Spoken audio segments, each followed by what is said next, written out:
Okay, for this particular last page, right, question 2, they want us to describe an experiment to show the effect of temperature on the rate of photosynthesis. So as compared to the previous questions about um, the light intensity affecting the rate of photosynthesis, right, the setup is pretty much the same, okay? It's really pretty much the same. Okay, let's just take a look. So what we are looking at, right, you need to varies the temperature. Okay, so we will submerge a water plant. We use a hydrilla with about 5 cm in a boiling tube filled with dilute sodium hydrogen carbonate solution.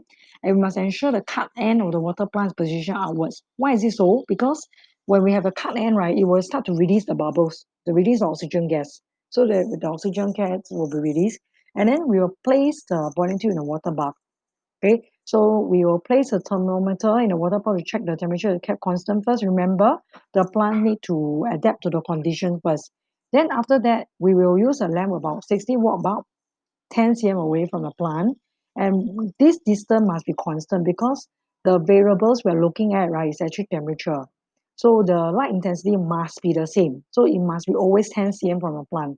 Then we need to vary the temperature of the environment for the plant. So we will start with 5 degrees here first. Okay, we'll add ice cube to the water bath.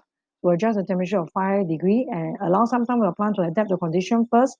And then we will need to count the number of bubbles produced by the plant over a period of 5 minutes. You will realize there might not even have any bubbles because the temperature is too low. The enzyme is too inactive. Okay, it might be only one bubbles over 20 minutes. Okay, because the temperature is too low and the enzyme is inactive, so the rate of photosynthesis cannot actually take place.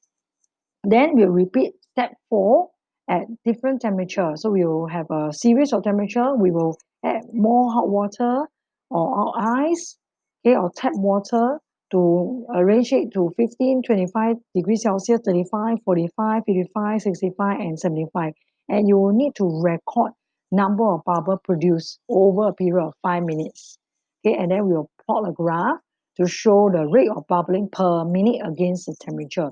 So it's very similar to the enzyme reactions. Remember, there's an optimum temperature like 37 degree, which is the best, and there'll be the number of bubbles produced per minute will be the maximum. Okay, so that's for question 2A. And then 2B, they talk about temperature will only increase the rate of photosynthesis to a certain extent. And then at very high temperature, the rate of photosynthesis will decrease. Why is it so? Because photosynthesis involves a lot of enzymes. And obviously, at higher temperature, there will be increased collisions of enzyme with a substrate molecule. The substrate molecules will refer to the carbon dioxide, okay, or the water. Then there's a rate of reaction. So there's more substrate enzyme complex being formed, and as a result, the increased rate of reaction. But when there's too high, the enzyme, because it's being protein, will be denatured. So because of that, the substrate, the carbon dioxide or the water can no longer fix into the active side of the enzyme, and as a result, the reaction cannot take place. So the rate of photosynthesis will decline, will decrease, or even that's all. That's it, no more. Okay, so that's why for photosynthesis is very important. Temperature plays a very important role. Same thing for digestion. So remember, rate of digestion of protein, for example, okay, by our enzyme protease, cannot the temperature must be being controlled, must be an optimal temperature. Cannot be too high or too cold. Too cold be inactive the enzyme. Too high the enzyme will be denatured and there'll be simply no reaction at all. Right? Okay, that's it for this particular lesson. So please do your corrections properly. All right. Copy down the answer. It will really takes a long time. Please take your time. You can rewind or pause at the video to make sure that you do all your correction. That's it from me. See you next week.